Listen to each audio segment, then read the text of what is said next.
Wow, what a performance from Manchester United and what a response to that Liverpool 7-0 defeat. Manchester United were all over Real Betis. They absolutely dominated them. They had 25 shots. They created 9 big chances. Manchester United created 9 big chances and had a higher XG than Liverpool did against United. Liverpool beat us 7-0, created like 3-4 big chances. We beat them 4-1. We created 9 big chances. We had 2.98 is our XG. When Liverpool beat us 7-0, they had 2.68 as their XG, just to put that into context. But that just shows how good we were today. The only negative I can take away from today was when Real Betis made it 1-1, we dropped off for that 10 minutes after in the first half, heads dropped, showed a bit of a mentality, ooh, was it going wrong? But we absolutely turned it around in the second half. Manchester United, that second half is the best football I've seen from United all season. Generally, that is the perfect response. We generally could have beat them 7-8-0. We could have scored, like, Weghorst missed 2 big chances, Antony missed 2 big chances. United were fantastic. And Bruno Fernandes, who probably got the most stick after Liverpool, was man of the match. I could not have asked for a better response from United because, you know, they had 1 shot on target, dodgy handball, their goal. We had about 20 shots, 25 shots. We created 9 big chances. On another day, we could have won that game 9-0. That's how dominant we were. That's how fantastic we are. And I look at that game and I say this now. Wout Weghorst, I'm happy he got his goal. And Wout Weghorst apart from scoring, is a good player. Like, his hold-up ball is linking up the play. Like, he actually did everything right, but that first half, he was poor because we went 1-1 in at the first half, and you see the 2 big chances Wout Weghorst had, you're blaming him in the first half because he was poor. He was poor in the first half, and, you know, that's the difference between winning and losing games. If you don't create enough chances, if your striker don't score them. And Manchester United, I'm going to say this now on my title, Man United need to sign a striker. If Man United sign a centre-forward, a young centre-forward, they also get a goalkeeper that's good with their feet, like David Raya, Diogo Costa, and that box-to-box player to play next to Casemiro because Fred's unreliable. I think Eriksen's a baller, we missed him today, but that Frankie de Jong's player, you won't beat Ten Hag. Man United sign a centre-forward. Man United sign a centre-forward. Man United sign a centre-forward because the chances Weghorst had today could have got a hat-trick. The chances Antony had today, he could have got a hat-trick. You know, we created 9 big chances, we got 4 goals from it. That is the only negative, the clinicalness. You know, Marcus Rashford is clinical. Marcus Rashford gets the ball at a slight angle, bosh, top corner. What a finish from Rashford, unstoppable. 26 goals this season for Marcus Rashford. Absolutely brilliant, absolutely unstoppable. You can't beat him. He's like, you know, only Haaland and Mbappe have more goals than Rashford. Rashford's in that Haaland and Mbappe debate now at the moment on current form. Best player in the world on current form. He's been fantastic. But when Rashford doesn't score, that's when we struggle because Antony's not a natural goal scorer. And Antony was fantastic today. Antony in the first half, iffy. He had a good spell when he was on the left for like 5-10 minutes in the first half, putting a good few crosses. And maybe Ten Hag did that because he wanted to remind Antony that when he's on the right, he can cross. Because there was a couple times in the first 10 minutes of the game, Antony got the ball and then he slowed it down and he could have made something happen. It was really frustrating me. And I think, you know, that right-hand side had a lot of luxury today. They weren't good on the right-hand side. And people will say, look, it's Real Betis, you won 4-1, rah-de-lah. Real Betis are 5th in La Liga. You know, who's 5th in the Premier League? Newcastle. You know, obviously the Premier is a lot better than the Liga, but maybe let's say it's like playing at Brentford. They're a good side. Obviously, very different style to Brentford, but they are a good side. And for us to dominate them like that, that was the response we wanted. Because I said we'd probably win today 2-0.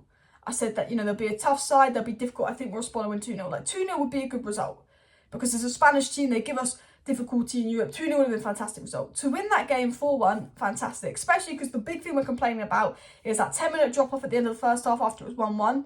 The fact that they only had 1 shot on target, it was a dodgy handball and that was their goal. But the only thing we're really complaining about is Weghorst missing chances, Antony missing chances. And I'd rather be complaining about players missing chances in a 4-1 win than anything else because that just shows, you know what, we were fantastic today. And Bruno Fernandes was absolutely fantastic today. 5 key passes, created 2 big chances, got a goal, got an assist. He was man of the match. He was the guy getting stick. He was the guy saying they should drop him. He shouldn't be captain. He was playing in Eriksen's role because Fred can't do that. He can't do that role particularly well. Fred's either a 9 out of 10 or a 2 out of 10. You get no difference with Fred. I want to say this about Bruno. He was disgraceful versus Liverpool, but he's the scapegoat. Bruno plays on the left, he plays on the right, he plays as a 10, he plays in the mid. And look, sometimes he'll be bad, Bruno, and when he's bad, he's bad. But most of the time, he's good. This season, he's been good for most of this season. And Bruno Fernandes was excellent today. He was man of the match. He was fantastic. I looked at that match in the first half and there were areas for improvement. Bruno and Fred could not get on that ball very well in the first half. And in the first half, Bruno was okay. Fred was poor. In the second half, Bruno was amazing. This game said to me, we won 4-1, we were brilliant. We played absolutely fantastic football. But there was also moments of that game where we went, De Gea's distribution was shocking. absolutely shocking. The defence could not play out from the press other than Lisandro Martinez, who seems to get the ball and can run around players because he's just absolute quality. David Raya, Diogo Costa, I'll be honest, we need a goalkeeper that's good with his feet because that's the way Ten Hag wants to play. I love De Gea. He's a great shot stopper. He's a fantastic keeper. I think he gets too much stick. But when you saw what he did today and you look at David Raya and you look at Diogo Costa and you know the way Ten Hag wants to play, we need a goalkeeper. I'll be honest with you there. Another position we need is that midfielder. I like Fred, but he's a 2 out of 10 or a 9 out of 10. He's either shit or he's good. There's no in between. Eriksen, we missed massively today. I think today, because Fred's been so good lately, and I don't want to be too harsh on Fred because he has been really good lately, but today was the day where we're like, you know what, we really miss Eriksen. And what we know, and even when we had Eriksen, we said we needed a Frankie de Jong-esque player. We still need that Frankie de Jong, Maxim Kakare kind of esque player to go next to Casemiro. You know, we really do. Potentially Bellingham, but I think Bellingham's more advanced, but I think we need someone to go next to Casemiro. I think actually Bellingham would be quite good because I think he could evolve into that kind of player. 100%. Today said to me, top striker, like Oshenhem, Goncalo Ramos, Harry Kane, Vlahovic, whoever it is, top striker that can score goals, a Frankie de Jong-esque kind of midfielder, a goalkeeper, David Raya, 50 million, 15, we spoke about him in our video the other day, and potentially just another defender in there like a Kim Min-jae or a Jurriën Timber, or potentially a little right back because I think Delo was a bit iffy at times, and I generally think Ten Hag makes this challenge. Now the one issue is depth. I think you know, he had to play his team today because he wanted to be like, this is your chance to prove me wrong, to forgive yourself. Go do it. But I do think there is tiredness in that team. I like that he could take players off because we were so good and went ahead. But the one area is depth. The one area that United need to improve massively is depth. I think the depth in defence is alright. I think the depth in attack is okay, just not striker. I think the depth in the wing is okay. We need depth in the striker and we need depth in the midfield. But United also, I said striker, goalkeeper, you know, box to box, but we also need a young DM just in case something happens to Casemiro. We also potentially need a right back, potentially need a centre back. And this is why we need Qatar, because I generally believe that if Ten Hag gets the investment, United go places. Because look, there was times when we were really good under Jose and there was times when we were really good under Ole Gunnar Solskjaer, but we were never playing football that was good. Rashford said this the other day, we won games under Ole, won games over Jose, we came second, but we weren't playing good football. Ten Hag is making us play good football, and Ten Hag is doing this when he doesn't have all the players in. And you know, Ten Hag, we lost 4-0 to Brentford, we responded. We lost 6-3 to Man City, responded. We lost 7-0 to Liverpool, we responded. And I cannot say one bad thing because that is the response I wanted, not just to win the game, not just to win the game in such a convincing manner, but to win the game and play that well, to play that fantastically. Manchester United, that second half was absolutely brilliant. For Koundé Pellistri, he needs more game time. I like Pellistri. There is a player in there. The fact that he came on and within 14 seconds of being on the pitch, he gets the ball, he runs at players, he drives at players. He's absolutely desperate to make things happen. I thought he was fantastic. Wan-Bissaka came on and changed the game.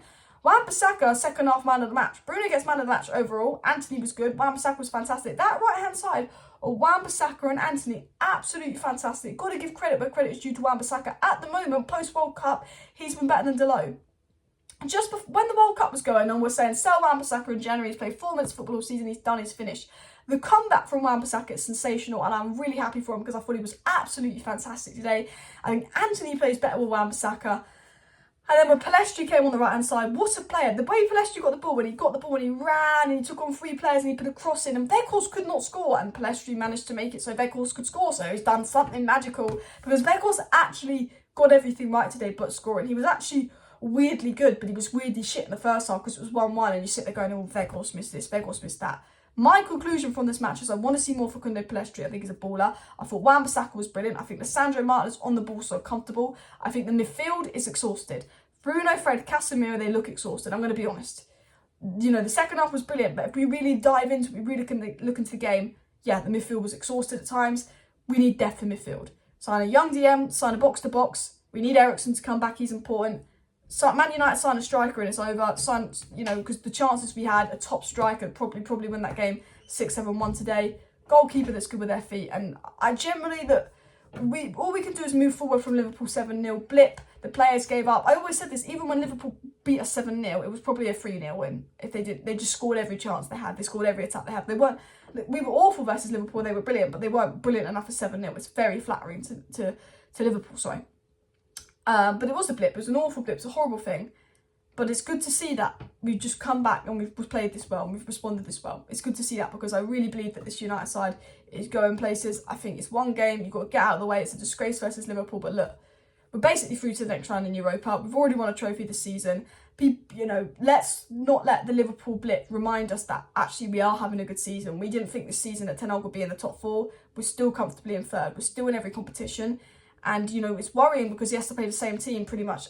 And the same team's had to play, 11 games and 31 days, a game every 3 days. It's difficult for the players. They are exhausted and he's getting the most out of this team. And I think if we do drop off, it won't be to do with Ten Hag, it will be to do with an exhaustion. But smash a like, smash a subscribe, smash a like for Wan-Bissaka, smash a like for Pellistri, smash a like for Bruno Fernandes. Particularly impressed me today. So did Antony as well. See you next time. Bye.